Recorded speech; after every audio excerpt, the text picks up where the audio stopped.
I have a question here for you. All right. What's Morbius's first name? It's Dr. Morbius, right? Is it Michael? Michael Morbius? Yeah, it is. Oh, yeah. no! Yeah. Really? Yeah. Stop. It is. Wow, that was somewhere in my subconscious. You know what? It waiting. was the alliteration. That's how I remembered it Yeah. just then, where it was, oh no, it is Michael. It is. I was going off of the alliteration. Wow. I guess the first official trailer did its job because I remembered his full name. It's also comic book characters. You know, the alliteration is kind of necessary. It's all over the place. It's really what makes them memorable, right? It was a way to get the readers to remember and differentiate between characters when all of them are double P, double A, double this, double that, right? Double D. Daredevil, right? And then also double M, Matt Murdock, there's both. Okay, I thought you were, okay. Talking about, you know. What do you think I was talking about? The double D. Oh. Hey, NarendraTheComic again! Yes, and right now we're going to be reacting to this little vignette of Morbius. Now, this film, to me, is looking like it might be good, it could be very good, or it could be exceedingly bad. I'm hoping it's that in-between going to good because it does have that Venom vibe to it rather than the mainstream MCU Marvel film that we see nowadays. It's not going to be as clean and polished, you know? I feel like it's going to be a little bit more gritty, a little bit darker. I would like to say that I think Sony has had enough of the Batman press. And they said, look, it's been a couple of weeks. Every reactor out there reacting to Batman this, Batman that, Batman. Yeah. We've had enough. We want them to give us the attention.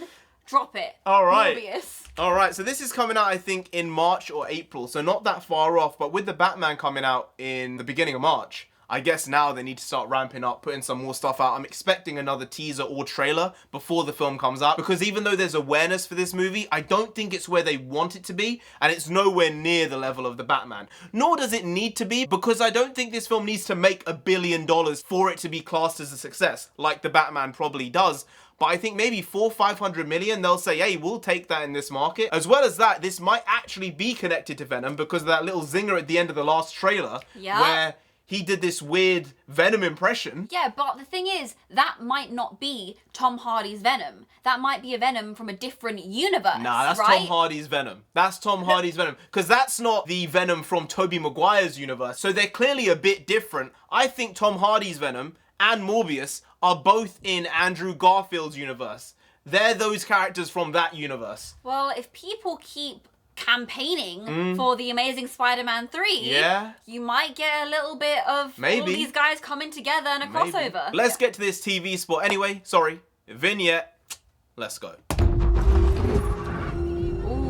Morbius appeared first as an antagonist in The Amazing Spider-Man in 1971, and eventually evolved into more of an anti-hero.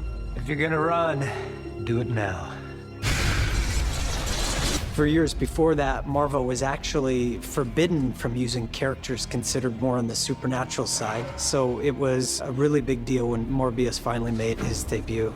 There's something inside of me that wants to hunt and consume blood. He was part of a much darker turn within Marvel, one that, fortunately, fans fully embraced. After all, everyone loves a good monster story. There's something about the character that stoked people's imaginations. It really can grab a hold of you. It certainly did with me. See you in theaters. Well then. Oh, final trailer on Monday. All right, okay. So we're getting a full one. Wait, Monday's tomorrow now. So we're getting the baby. We got another video for tomorrow. Very nice. Good stuff, good stuff. But I think there was odd little bits there which weren't in the previous trailers. That shot of him like flying up within the bats. Yeah, that wasn't. I don't remember that before, but it has been a while. Maybe that was a previous scene. But he is right. You know, it was a big step out for the comics at the time to make a character like this. Darker. He's a very unsavory character. He saved himself, but he eats blood. Yeah. Right? He drinks blood. I feel like a lot of people must have been like, we're not sure about this. We don't think the audience is going to take this very well, especially as he was introduced as a bad guy. Yeah. But then the audience said, you know what? I like this. And he became an even bigger character and he grew his fan base. And now we're having an actual film. I think it's the big shift with a lot of these villain characters who gain popularity overall, and it's that they swing from villain to anti-hero because you can't make a villain movie, but you can maybe get away with anti-heroes. And I think with Morbius, with Venom, they were characters who were historically villains, but as time went on, they kind of shifted in the public consciousness saying, I really enjoy that character, and the people writing it said, well, if they're gonna buy it, we should probably make them into anti-heroes, and then we can make these comics. Final trailer Monday. Oh. Just after. Okay, no. It's PG-13. That's what I was checking for at the end, if this was gonna be a 15. Because I feel with this, when you look at Venom, it was a film that could have very easily been a 15. When you look at Venom 2, it needed it in some ways, but they got around it. And I think maybe it would have been better if they hadn't tried to get around it with Venom 2. Venom 1, I think, was a better movie than Venom 2. Yeah. But I think a PG-13 for this story, I'm not sure it fits. I feel like it's going to be very difficult what they can include, what they can't. They're going to be cutting away a lot, picking the shots very carefully to make sure that it's alluding to something a bit more destructive than actually showing it to audiences. Yeah. But I feel like they could have leaned in really hard and people would have been there for it. Yeah. You know? I mean, R-rated films have worked in the past for comic book movies, and I think this was one of those which could have really aligned in that direction. But at the same time, if this is now technically part of the MCU, you know, maybe Disney had to check some boxes and say, nah, you need to re-rate this and make it PG-13. You can go as far as you can with it, but it's PG-13 because it's technically part of the MCU. That's right? really crazy. Obviously for Spider-Man, I understand that. For Venom, I do understand that. But I guess I don't have the knowledge surrounding Spider-Man, all his villains, to consider that for Morbius, they would have to do the same thing. Yeah, right? 100%. Especially if it's connected to Andrew Garfield's Spider-Man or any Spider-Man, as well as Venom. The way they're kind of setting this up is that it is PG-13, even though I felt like the Sony films could have pushed in that opposite direction.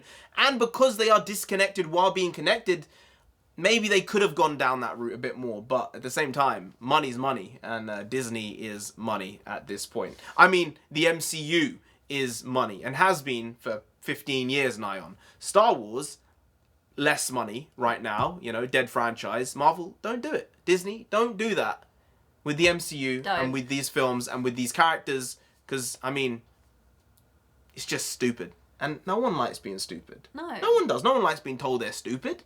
I understand that.